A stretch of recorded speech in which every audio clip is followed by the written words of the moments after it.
Amen! Hallelujah! Pag sinabi natin commitment, unahin ang Diyos. In Matthew 22, verse 27, kapag mahal natin ang Diyos, nagiging masaya ang paglilingkod. Ito yung sinasabi ko. Ang sarap maglingkod pag panatag may kapayapaan ang puso. Magiging masaya ka lang sa paglilingkod pag tunay ang pagmamahal mo sa Diyos. Pangalawa, maglingkod sa tao. Una sa Diyos. Kaya nga, God, people. God and people. Marcos chapter 10, verse 45, ang anak ng tao ay naparito hindi upang paglingkuran, kundi upang maglingkod. Kapag naglilingkod tayo sa kapwa, si Kristo ang ating pinaglilingkuran. Ito yung sinasabi na ang pagmamahal natin sa ating kapwa, that's how you love the Lord. Kasi ang sabi ng Biblia, love one another. Mahalin niyo ang iyong kapwa, gaya ng iyong sarili. Loving someone, that's how you love the Lord.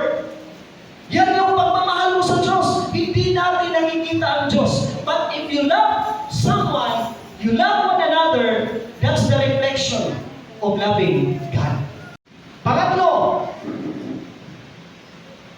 basahin na natin yung pangatlo. Sabihin mo sa katabi mo, walang atrasan. Magpatuloy tayo. Amen! Nasa ano tayo rin? Nasa takbuhan tayo ngayon. Hallelujah! Tapusin natin ang takbuhin ito. Hanggang saan kaya? Hanggang kailan kaya matatapos? Sabihin natin sa ating mga sarili, huwag kang mapagod.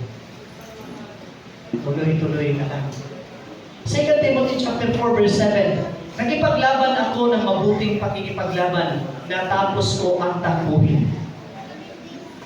Alam niyo sa mga takbuhin ng buhay, pamilya, meron talagang mga hindrances, nagabal sa buhay.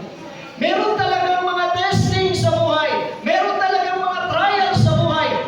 Kaya sabi ng Panginoon, sa pagsunod ninyo sa akin, pasanin ninyo ang inyong mga cross. There is something na pwede nating maranasan. But ang sabi ng Panginoon, take heart, I overcomes the world. Lakasan ninyo ang inyong loob kasi napagtagumpayan mo na ang mundong ito. Kaya walang rason na hindi tayo makapagpatuloy. Kasi bakit? Nagtagumpay na si Kristo sa cross. Kaya ang ating maglakad ngayon, pagsunod sa Kanya, pagsunod sa natapos ng ating Panginoon sa Kristo. Palakpakan natin ang Diyos. Hallelujah! Mga hadlang sa commitment, listen. Maaaring humina tayo dahil sa pagkapagod. Ito ang mga rason, ito ang mga dahilan. Bakit may mga pagkapagod? Bakit may mga hadlang at ano ang mga hadlang ng commitment natin? Pagkapagod, may mga kritiko. Hey, pasin-pasin ba? Ganyan naman ang ugali. Pasin-pasin ba? Ganyan naman. Ano ba? Pagkapagod, may mga kritiko, problema. Minsan, ang bigat-bigat ng problema. Hindi na makapagpatuloy. Ito ba ang maging sani? Ito ba ang mga hadlang sa commitment natin? Kawalan ng pagpapahalaga. Pagkabigo. Ngunit, tandaan natin ito, kapatid. Hindi nakakalimutan ng Diyos ang ating paglilingkod. Hello? Hebrews chapter 6, verse 10. Hindi nakakalimutan ng Diyos ang inyong katapatan.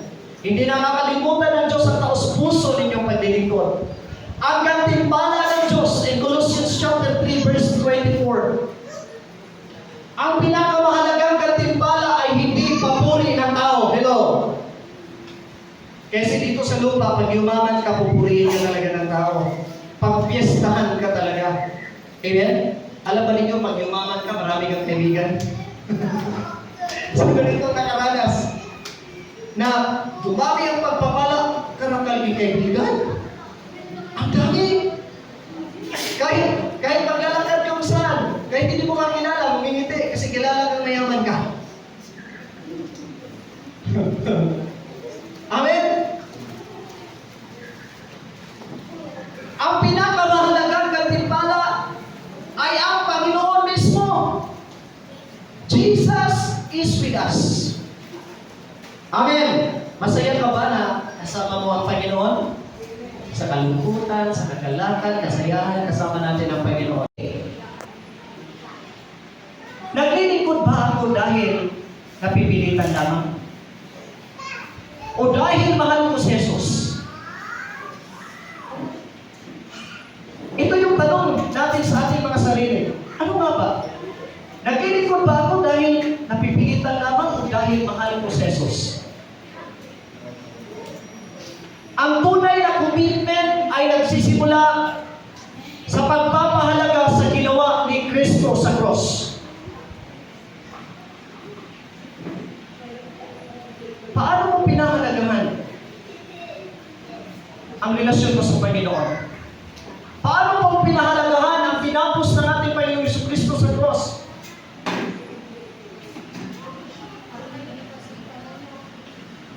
Now, dito po sa ating konklusyon, dahil tinapos ni Jesus ang kanyang gawain, ipagpatuloy kong maging tapat sa aking paglilingkod. This is it. Ito yung mga bukang bibig natin. Ipagpatuloy kong maging tapat sa aking paglilingkod. Bilang response sa ginawa ng ating Panginoon Jesucristo sa cross, walang rason na hindi ka magpatuloy.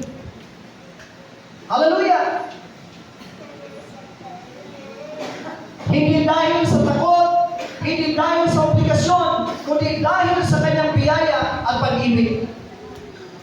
Mga kapatid ko, mga nanampalataya dito sa Romania, at sa lahat ng mga nanonood online, ang commitment, may nakakita o wala, ginagawa mo para sa Diyos. Ang pagsunod natin sa Panginoon hindi nakabase sa mga pangangailangan, kundi nakabase tayo sa napagtagumpayan ng ating Panginoon Jesucristo sa cross. We are not fighting for victory. We are not fighting for victory, but we are fighting from the victory of Jesus. Palapakan natin ang Panginoon. Hallelujah! Hindi tayo nakikipaglaban para